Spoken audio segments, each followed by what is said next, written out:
Pour en parler avec nous, l'économiste, professeur à l'ESSEC, Philippe Lecor, bonjour. Bonjour. Donald Trump avait fait une grande partie de sa campagne sur l'affrontement avec la Chine. On avait compris que c'était Pékin qui était visé en priorité par ces menaces de surtaxe douanière. Et puis finalement, plus le temps passe, plus on sent Donald Trump réticent à croiser le fer avec les Chinois.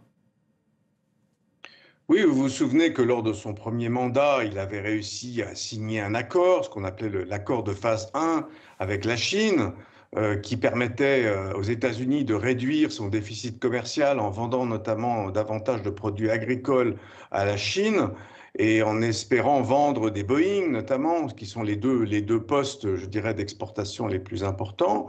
Aujourd'hui, on est dans une redistribution des cartes mondiales, comme vous savez, avec des accords d'un côté avec les alliés de l'Amérique, hein, que sont le Royaume-Uni, l'Union européenne, le Japon, la Corée du Sud, autant de pays ou de régions qui ont en fait signé des accords avec Washington, parfois sur la contrainte, parce que, comme vous savez, il y a des enjeux géopolitiques très importants. Et puis, vous avez le cas des grands pays, je dirais, asiatiques, notamment l'Inde, qui en ce moment est un peu à l'index à cause de son lien avec la Russie, notamment vente enfin achat de produits pétroliers, et bien sûr la Chine, qui est, je dirais, le grand enjeu de la présidence Trump. Mais aujourd'hui, la Chine, bien, elle a trouvé des arguments absolument imparables vis-à-vis de Washington, notamment, comme vous le disiez dans votre reportage, la question des terres rares. Et c'est ça qu'elle met maintenant sur la table dans les négociations à Londres, à Genève et plus récemment encore à Stockholm. Et ça, ce sont des choses qui sont difficiles à gérer pour Donald Trump parce que, Donald comme Trump vous a savez, préjugé de ses forces? bah écoutez, vous savez, hein, il nous a habitués à beaucoup d'incertitudes et de changements et d'effets en dents de scie. Mais en tout cas, il est clair que les Américains ont été un petit peu pris à rebours par cet argument et les Chinois les ont menacés. Alors, et en plus, menacent non seulement les entreprises américaines, mais aussi les autres. Parce que, comme vous savez, par exemple, 98% des terres rares importées par l'Union européenne viennent de Chine. C'est un peu moins pour les États-Unis, mais tout le monde est un peu atteint par ces menaces et par ces restrictions.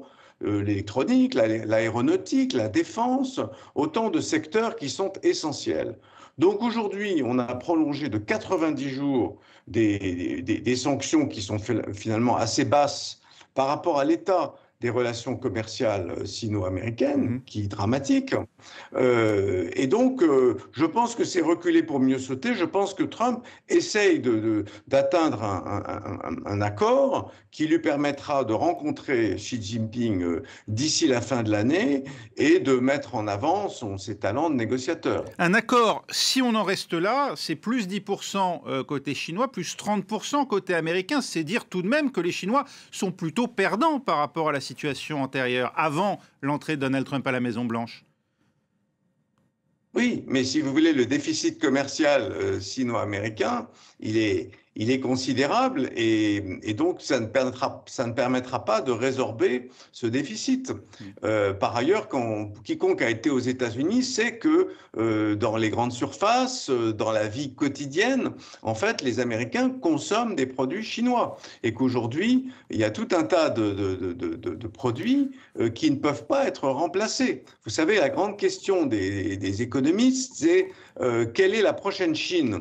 Est-ce qu'il y a une prochaine Chine? Est-ce que si les États-Unis délocalisent de Chine ou relocalisent ailleurs, il y a un équivalent de la Chine? Ben, la réponse, c'est que la prochaine Chine, c'est la Chine. Il n'y a pas véritablement d'équivalent parce que la Chine a une force de frappe industrielle qui lui a permis de mettre en place des usines un peu dans tous les secteurs. Vous savez qu'aujourd'hui, il est très difficile de concurrencer la Chine dans la plupart des secteurs, sauf peut-être les semi-conducteurs. Et ce qui est un peu étrange, c'est que vous avez vu récemment que Donald Trump a autorisé deux entreprises de semi-conducteurs américaines, AMD et Nvidia, à exporter vers la Chine de manière un peu, disons, temporaire. Donc ça, c'est un geste, si vous voulez, de la part de Donald Oui. Trump à l'égard de la Chine, en espérant que ça permettra de négocier mieux avec le gouvernement chinois. Il y a tous ces gestes, effectivement, de la part de Donald Trump, le président américain qui a fait savoir aussi hier que l'or resterait exempté de nouveaux droits de douane. Cette incertitude permanente au gré des intérêts ou des colères du président américain, elle a un coût pour l'économie américaine et pour l'économie mondiale, Philippe Lecor? Alors, elle a un coût, mais si vous voulez, on est dans une situation où finalement les États-Unis font face à un pays, un régime qui est le régime de Xi Jinping, qui politise considérablement l'économie. C'est-à-dire qu'aujourd'hui, vous voyez bien que le régime chinois veut sauver la face à Xi Jinping, face à Donald Trump, et qu'on a face à face deux superpuissances qui veulent en gros contrôler une partie de l'économie mondiale, voire la majorité de l'économie mondiale. Et aujourd'hui, si vous voulez, tant Donald Trump que Xi Jinping mélangent l'économie et le commerce. Et donc, les États-Unis ont ainsi, je dirais, gagné la partie avec les Européens en les menaçant de retirer une certaine aide militaire. Et aujourd'hui, eh bien, la Chine fait un peu la même chose en menaçant les États-Unis de rétorsion sur le plan de la géopolitique, disons, des minerais.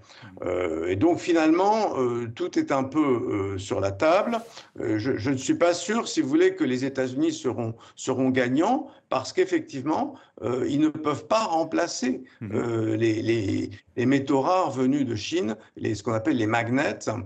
Et donc, finalement, les États-Unis vont être obligés de faire un deal.